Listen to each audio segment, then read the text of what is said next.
കഥ നടക്കുന്നത് ഏകദേശം AD 2200 കാലഘട്ടത്തിലാണ്. ജോൺ എന്നു പേരുള്ളൊരു കുട്ടിയുണ്ടായിരുന്നു. അവന് 10 വയസ്സായിരുന്നു പ്രായം. അവനൊരു ഗ്രാമത്തിലാണ് താമസിച്ചിരുന്നത്. അവൻ്റെ അച്ഛനാണ് അവനെ വളർത്തിയിരുന്നത്. അവന് 4 വയസ്സുള്ളപ്പോൾ അവൻ്റെ അമ്മയെ അവന് നഷ്ടപ്പെടുകയുണ്ടായി. അവൻ്റെ അച്ഛൻ ഒരു കൃഷിക്കാരനായിരുന്നു. വളരെ ശാന്തമായൊരു ജീവിതമാണ് ജോൺ നയിച്ചിരുന്നത്. അവൻ പ്രകൃതിയെ വളരെയധികം സ്നേഹിച്ചിരുന്നു. അവൻ്റെ വീടിന് ചുറ്റും ധാരാളം കോഴികളും പശുക്കളും മറ്റു വളർത്തുമൃഗങ്ങളും ഉണ്ടായിരുന്നു. പലതരം ചെടികളെക്കുറിച്ചും ജന്തുക്കളെക്കുറിച്ചും അറിയുക എന്നതായിരുന്നു അവൻ്റെ പ്രധാന ഹോബി. അതോടൊപ്പം അവന് മറ്റൊരു ശീലം കൂടി ഉണ്ടായിരുന്നു. ഉറങ്ങുന്നതിന് മുൻപ് അവൻ എപ്പോഴും നോവലുകൾ വായിക്കാറുണ്ടായിരുന്നു. അവൻ പ്രധാനമായും സയൻസ് ഫിക്ഷൻ നോവലുകളാണ് വായിച്ചിരുന്നത്. അങ്ങനെ പതിവ് പോലെ അന്ന് രാത്രിയിലും അവൻ ഒരു സയൻസ് ഫിക്ഷൻ നോവൽ വായിക്കുകയായിരുന്നു. അതിൽ അന്യഗ്രഹ ജീവികളെക്കുറിച്ചാണ് പറഞ്ഞിരുന്നത്. അവൻ അച്ഛനോട് ചോദിച്ചു, "അച്ഛാ, ആരാണ് ഈ അന്യഗ്രഹ ജീവികൾ? അവർ ശരിക്കും ഉള്ളതാണോ? അവർ നമ്മളെപ്പോലെ തന്നെയാണോ?" ഇങ്ങനെ അന്യഗ്രഹ ജീവികളെക്കുറിച്ച് പല ചോദ്യങ്ങളും അവൻ അച്ഛനോട് ചോദിക്കുകയുണ്ടായി. അച്ഛൻ മറുപടി പറഞ്ഞു, "മോനെ, അന്യഗ്രഹ ജീവികളെ ഇതുവരെ നമുക്ക് കണ്ടെത്താൻ കഴിഞ്ഞിട്ടില്ല. നമ്മുടെ സാങ്കേതിക വിദ്യ ഭാവിയിൽ ഒന്നുകൂടി വികസിക്കുകയാണെങ്കിൽ ഒരു പക്ഷേ നമുക്ക് അവരെ കണ്ടെത്താൻ കഴിഞ്ഞേക്കാം." അങ്ങനെ അച്ഛൻ പറഞ്ഞ വാക്കുകളും മനസ്സിൽ ഓർത്ത് അവൻ പതിയെ ഉറങ്ങി.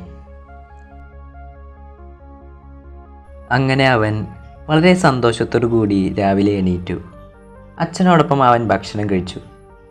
ഭക്ഷണം കഴിച്ച ശേഷം അവൻ തൻ്റെ സൈക്കിൾ എടുത്ത് തൊട്ടടുത്തുള്ള കുന്നിന് മുകളിലേക്ക് സഞ്ചരിച്ചു. അവൻ അവിടെ ഇരുന്ന് പ്രകൃതിയുടെ ഭംഗി ആസ്വദിച്ചു കൊണ്ടിരുന്നു. പെട്ടെന്ന് കാടിൻ്റെ അകത്തു നിന്ന് അവൻ ഒരു ശബ്ദം കേട്ടു. ശബ്ദം കേട്ട ഭാഗത്തേക്ക് അവൻ ചെന്നു നോക്കി.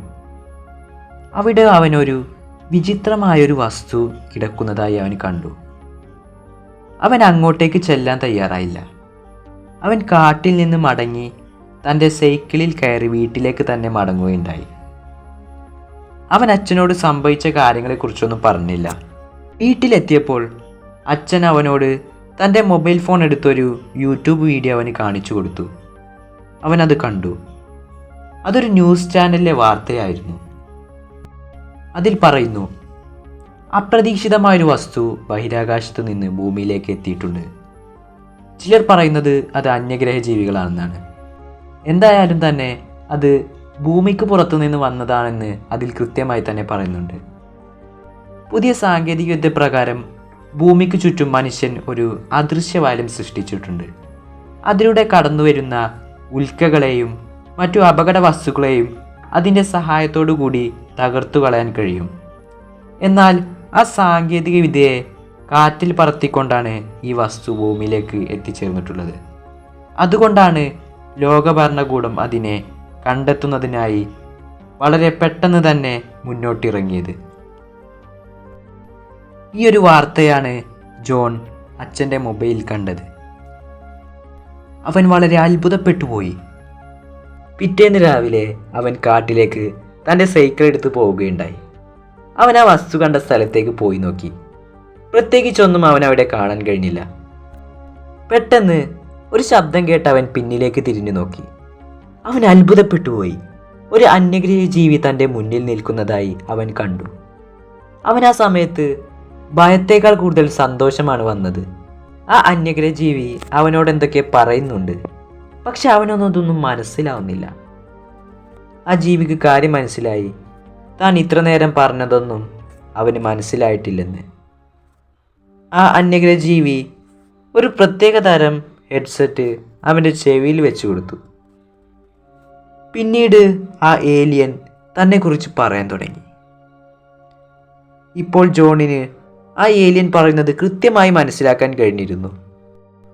ഏലിയൻ പറഞ്ഞു, "ജോൺ, ഞങ്ങൾ വളരെ അകലെയുള്ള ഒരു ഗാലക്സിയിൽ നിന്നാണ് വരുന്നത്. 500 പ്രകാശവർഷം അകലെയുള്ള ഒരു ഗാലക്സിയാണത്.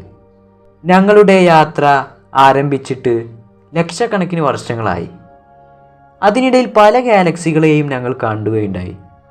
അതിൽ പലതരത്തിലുള്ള ജീവവർഗങ്ങളെയും പലതരത്തിലുള്ള ഗ്രഹങ്ങളെയും ഞങ്ങൾ കണ്ടെത്തി. അങ്ങനെ ഇരിക്കെ ഞങ്ങൾ ഒരു ഗാലക്സിയിൽ എത്തിച്ചേരുകയുണ്ടായി. അതിൽ ഒരു ചെറിയ നക്ഷത്രത്തിന് ചുറ്റും വലം വെക്കുന്ന ഒരു നീലഗ്രഹത്തെ ഞങ്ങൾ കണ്ടെത്തി. ഞങ്ങളുടെ നിരീക്ഷണങ്ങൾക്ക് ശേഷം അതിൽ ജീവനുണ്ടെന്ന് ഞങ്ങൾക്ക് കണ്ടെത്താൻ കഴിഞ്ഞു.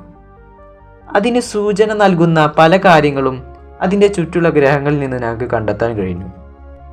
ഒരുപാട് നേരത്തെ പഠനങ്ങൾക്ക് ശേഷം ഞങ്ങൾക്ക് ഒരു ഞെട്ടിപ്പിക്കുന്ന കാര്യം കണ്ടെത്താൻ കഴിഞ്ഞു. ആ ഗ്രഹത്തിൽ ഒരുപാട് ജീവജാലങ്ങളുണ്ട്.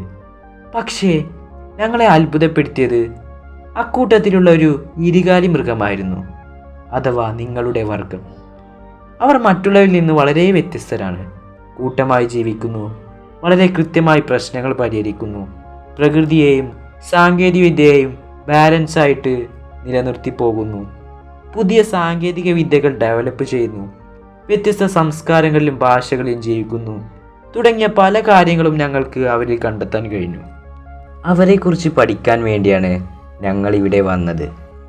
ഏലിയൻ പറഞ്ഞു, നിനക്ക് ഞങ്ങളുടെ കൂടെ വരുവാൻ താല്പര്യമുണ്ടോ? അവൻ ആദ്യമൊന്നും മറുപടി പറഞ്ഞില്ല. പക്ഷേ അവൻ്റെ ജിജ്ഞാസ അവനെ അതിന് സമ്മതിപ്പിച്ചു. ഒടുവിൽ അവൻ അന്യഗ്രഹ ജീവികളോടൊപ്പം യാത്രയ്ക്ക് വേണ്ടി തയ്യാറായി. അവൻ ആ സമയത്ത് തൻ്റെ അച്ഛനെക്കുറിച്ചും വീടിനെക്കുറിച്ചുമുള്ള കാര്യങ്ങളെല്ലാം മറക്കുകയുണ്ടായി.